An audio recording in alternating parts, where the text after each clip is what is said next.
तो ब्रेक के बाद एक बार पुनः सी न्यूज भारत पर आपका स्वागत है। अब हम रुख करते हैं मध्य प्रदेश के भोपाल की ओर। जी हां, खबर मध्य प्रदेश के भोपाल से है, जहां मुख्यमंत्री डॉक्टर मोहन यादव ने भारतीय जनता पार्टी के बंसल वन स्थित प्रदेश मीडिया सेंटर में पत्रकार वार्ता को संबोधित किया।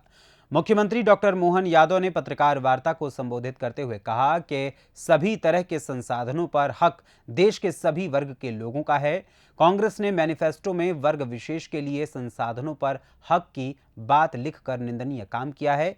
इसके लिए कांग्रेस को देश के सभी वर्ग के लोगों से माफी मांगनी चाहिए। उन्होंने कहा कि प्रधानमंत्री नरेंद्र मोदी का भोपाल में होने वाला रोड शो ऐतिहासिक होगा और चुनाव के दौरान उनके मध्य प्रदेश दौरे का रिकॉर्ड भी बनेगा। इस दौरान प्रदेश शासन के मंत्री विश्वास सारंग, प्रदेश महामंत्री व विधायक भगवान दास सबनानी, प्रदेश मीडिया प्रभारी आशीष अग्रवाल एवं जिला अध्यक्ष सुमित पचौरी उपस्थित रहे। इस वार्ता में मुख्यमंत्री डॉक्टर मोहन यादव ने और क्या कुछ कहा, आप खुद सुनिए उन्हीं की जुबानी। हनुमान जयंती की बधाई आशीष जी ने दी है। मेरी अपनी ओर से भी आपका स्वागत है, बधाई है। हम सबका सौभाग्य, परमात्मा की कृपा है, चुनाव का दूसरा चरण सामने आ गया है और एक चरण सफलता के साथ पूरा हुआ।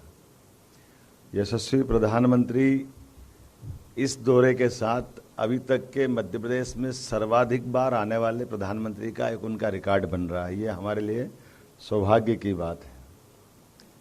यशस्वी प्रधानमंत्री जब भी आते हैं तो प्रदेश में अभी तक उनके द्वारा दी गई सौगातें अगर अपन हिसाब लगाएं तो लगभग 1.25 लाख करोड़ से ज़्यादा की सौगातें तो सीधे सीधे हमको मिली है। और उसमें भी इस 100 दिन के टेन्योर की बात करेंगे तो 35,000 करोड़ की पार्वती कालीसिंध चंबल परियोजना, इसी 100 दिन के अंदर एक नई परियोजना जो पश्चिमी मध्य प्रदेश और राजस्थान को मिला के 70,000 करोड़ की रहेगी, और 45,000 करोड़ की एक परियोजना जो हम सबके लिए केन बेतवा के नाम से जानी जाती थी, जिसमें कई हर्डल थे, वो उसको दूर करने का भी बड़ा इसी के माध्यम से एक रास्ता मिला है। मुझे इस बात की प्रसन्नता है कि अक्टूबर 2014 में और ख़ास करके सब मिला करके 2 अक्टूबर 2023 में ग्वालियर में 19,000 करोड़ की, ऐसे करके कई भूमि पूजन, लोकार्पण, शिलान्यास के पुराने रिकॉर्ड देखें, उसकी तुलना में नए रिकॉर्ड हम देखेंगे तो माननीय प्रधानमंत्री जी के सब क्षेत्रों में समान रूप से जितना ध्यान देना चाहिए थे मध्य प्रदेश का, जो हम स्लोगन चला रहे थे कि एमपी के मन में मोदी और मोदी के मन में एमपी। अकेले रेलवे का मैं बताना चाहूँगा कि रेलवे का 2013 के पहले 150 करोड़ रुपया मात्र हमारे राज्य को मिलता है। आज की स्थिति में 15,500 करोड़ रुपया रेलवे प्रतिवर्ष अपनी इन व्यवस्थाओं के लिए खर्च कर रही है। ये रिकॉर्ड बताता है कि हमारे लिए मध्य प्रदेश का केंद्र सरकार के लिए क्या महत्व है, मोदी जी का मध्य प्रदेश को लेकर क्या महत्व है। आईटी से लेकर इंडस्ट्री तक, इरिगेशन से लगा करके तमाम सभी क्षेत्रों में समान रूप से ध्यान देते हुए जिस प्रकार से माननीय प्रधानमंत्री जी ध्यान दे रहे हैं, ऐसा लग रहा है कि वास्तव में हमारे लिए तो ये सबसे अच्छा स्वर्णिम काल है जब उदारतापूर्वक संसाधन केंद्र सरकार के माध्यम से मध्य प्रदेश को मिल रहा है। चूँकि चुनाव की बेला है और चुनाव की बेला में अभी इसी आचार संहिता के बाद से लगातार 7 अप्रैल जबलपुर, 9 अप्रैल बालाघाट, 14 अप्रैल नर्मदापुरम, 19 अप्रैल दमोह लगातार, और ये अब हमारे यहाँ इसी माह जो कल आने वाले वो 5वीं बार आएंगे। और ये एक सभा थी, लेकिन अभी कल की एक साथ हमारे 2 सभाएं रहेगी, एक सागर में, एक हरदा में, और एक रोड शो हमारे यहाँ होने वाला है। कितना अच्छा एक प्रयोग माननीय मोदी जी ने ये भी किया है कि हमारे पास बड़े महानगरों में, मैं जबलपुर में मौजूद था स्वयं, बगैर बोले भी भाजपा का प्रचार कैसे करते हैं ये रोड शो के माध्यम से उनने करके दिखाया है। मेरे हाथ में भी कमल का फूल दिया, उनने भी कमल के फूल का चिन्ह लिया और मुंह से एक शब्द नहीं बोला, लेकिन पूरे रोड शो में कमल के फूल की जो हमारी इस चुनाव में सबसे ज़्यादा प्रचार की ज़रूरत है, तो ये भी एक कितना एक अनुपम तरीका है कि हमारे रोड शो में अंदर की तरफ घुस करके अपनी बात भी पूरी कर दो और वो आम सभा के लायक सारा तामझाम, भाषणबाजी वगैरह कुछ न करते हुए मौन रूप से भी अपने वोट की अपील करते हैं। ये यूनिक प्रयोग वाकई अद्भुत है। ये हमारे लिए महानगरों की तरफ से तो एक तरह से संदेश भी है कि प्रत्याशी का प्रचार भी हो जाए और भाजपा की बात भी हो जाए, और हमारे लिए ये जो आम सभाओं के लिए जो एक अनावश्यक बड़े महानगरों में कष्ट होता है कि जगह की दिक्कत आती, संख्या की परेशानी आती है, लेकिन चुनाव के दरमियान ये बाकी पार्टियों को भी सीखने लायक प्रयोग है। मैं उम्मीद कर रहा हूं कि जिस प्रकार से मोदी जी आ रहे हैं और ये हमारे लिए भोपाल आना है, उनके लिए हमारे लिए सौभाग्य की बात है। राजा भोज की नगरी, रानी कमलापति की नगरी में भव्य रोड शो भी होगा। ये लगभग 1 किलोमीटर का होगा, जो मालवीय तिराहा रोड से प्रारंभ होकर रोशनपुरा पूरा करते हुए मेजर नानके चौराहे तक खुले रथ में वो जनता का अभिवादन करते हुए इस रोड शो को पूरा करेंगे।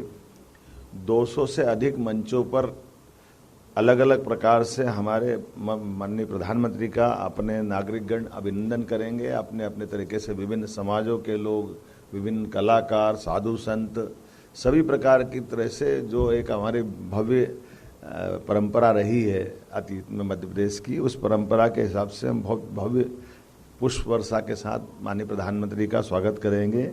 और जैसा कि कहा गया है, कांग्रेस ने जो बोलना बोले, उनको भगवा से आपत्ति हो सकती होगी, लेकिन हमने तो कहा कि भगवा के प्रति ऐसी आपत्ति होना, ये इस आपत्ति पे हमारी आपत्ति है कि इनके मन में जो होगा होगा, लेकिन हमारे मन में तो भगवा के लिए सदैव युगों युगों से भारत में हमारा अपना भगवा, भारत माता के अगर चिन्ह की कल्पना करें, भारत माता के चित्र की, तो उनके हाथ में ध्वज कौन सा है। और कोई भी हमारा देवालय उठा के देख लो, उस पर पताका अगर लहराएगी तो क्या लहराएगी। कोई भी साधु संत घर छोड़ के संन्यास ग्रहण करता है, तो हमारे यहाँ तो सूर्य आधारित संस्कृति है। तो जो त्यागमय संस्कृति है, वैराग्य की संस्कृति है, उदार संस्कृति है, सबको समाहित करने वाली संस्कृति है, इसके प्रति नफरत ये कतई बर्दाश्त नहीं की जाएगी। इसलिए हमने कहा भगवामय ये रोड शो रहेगा। हमारे अपने मन में जो भाव है उसको प्रकटीकरण में हमें कोई संकोच नहीं है। दुल्हन की तरह भोपाल सजेगा। सभी वर्ग की महिलाएं, पुरुष जो आरती उतारते हुए, हमारी परंपरा है। हमारी बंगाली समाज की बहनें तो बहुत अच्छे से शंख वादन करके और शंख ध्वनि के साथ, और लक्ष्मी माता की उल्लू की जो सवारी का दृश्य रहता है, वो शंख के साथ एक विशेष ध्वनि से भी अभिनंदन करती है। वो अभिनंदन का दृश्य रहेगा। और गगनभेदी मोदी मोदी के नारों के साथ पुष्प वर्षा करते हुए सभी प्रतिष्ठान से आपके सबके माध्यम से अपील कर रहे हैं कि जहाँ जिसके प्रतिष्ठान है, ये तो अफसोस की बात है कि 5000 साल पुराना ऐसा पवित्र ग्रंथ, जो ऐसे आमने सामने के लाखों सेनाओं के बीच हमारे लिए कुछ मध्य प्रदेश का ऐसा विद्यार्थी जिसने अपने विद्याकाल में 14 विद्या, 64 कला, 18 पुराण, 4 वेद की शिक्षा ग्रहण करी, और शिक्षा ऐसे कठिन समय में मुंह से ऐसी निकले कि सबका सार आ जाए। गीता में क्या है? गीता में कर्म का सिद्धांत है। 18 अध्याय में पूरे जीवन का निचोड़ है। जो जन्मा है उसको मरना है। कौन ऐसा है जो जन्म हुआ और जो मरेगा नहीं? तो जन्म और मृत्यु के बीच में हमारे कर्म की जो प्राथमिकता के आधार पर गीता जैसे पवित्र ग्रंथ को अगर सबके बीच में हम नहीं रखेंगे तो कौन रखेगा? रखना ही चाहिए। आप सभी को बहुत हृदय से धन्यवाद। अल्पाहार के लिए सभी आमंत्रित हैं। एक छोटी सी सूचना मैं आपको दे रहा हूं।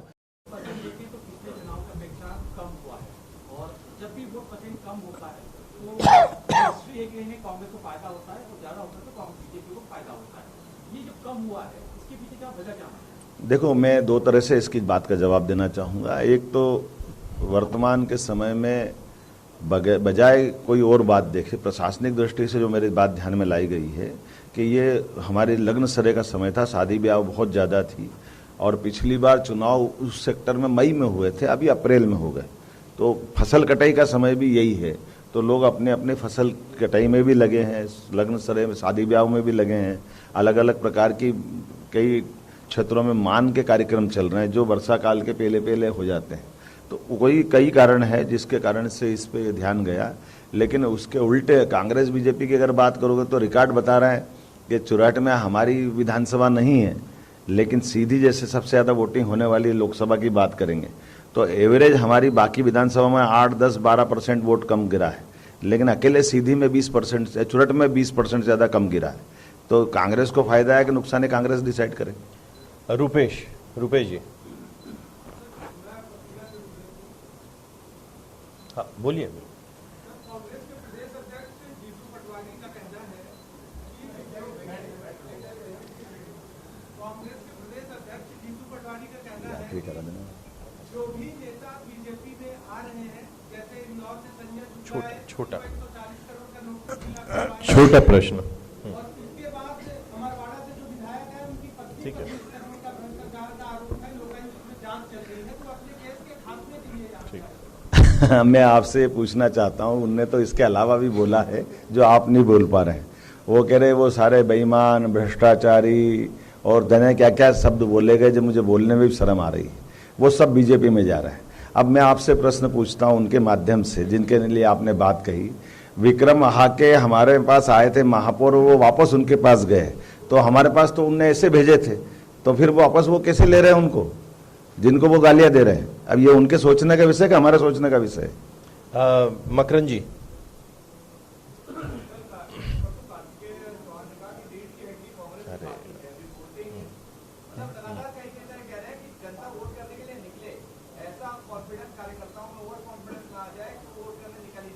नहीं, ये हमने आह्वान अपनी पार्टी के मतदाताओं के लिए जो पन्ना प्रमुख से लेकर पूरे संगठन के लिए किया है, हम कोशिश भी कर रहे हैं और चुनाव आयोग से भी कह रहे हैं कि वो भी जो पीने के पानी की व्यवस्था, छाया की व्यवस्था और अगर दूरस्थ में तो कुछ वाहन साधन लगाए, जो कर सकते हैं वो करे। चुनाव आयोग का भी दायित्व है कि वो अधिकतम मतदान कराए। सरकार की जवाबदारी चुनाव आयोग के माध्यम से है ना, तो जो हो सकता है वो सब करे। मध्य प्रदेश से सी न्यूज संवाददाता मनीष वर्मा की रिपोर्ट। फिलहाल इस खबर में बस इतना ही। यहाँ लेंगे एक छोटा सा ब्रेक के बाद पुनः हाजिर होंगे कुछ और खबरों के साथ। बने रहें सी न्यूज भारत के साथ। हर खबर आपके साथ, आपके हाथ।